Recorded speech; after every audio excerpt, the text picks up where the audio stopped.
तोरी चुनरी बा लाल लाल रे, आ गोरी तोरी चुनरी बा लाल लाल रे, आ रोड पे चले लू कमाल चाल रे, कौने कॉलेजवा में करेलू पढ़ाई, लइका लइकी टिपे टिपे बारिश का पानी, अब पानी में आग लगाऊं।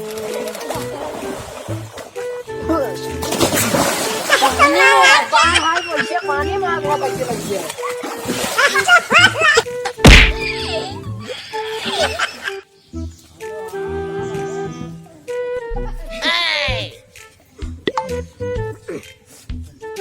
Oh no!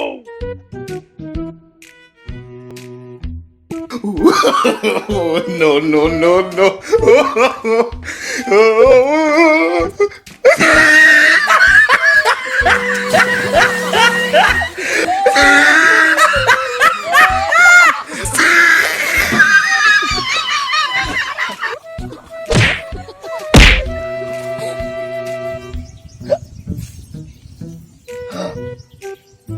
फिर से आप चौंक गए। फिर लवली अब आई हमारे फोन में भी।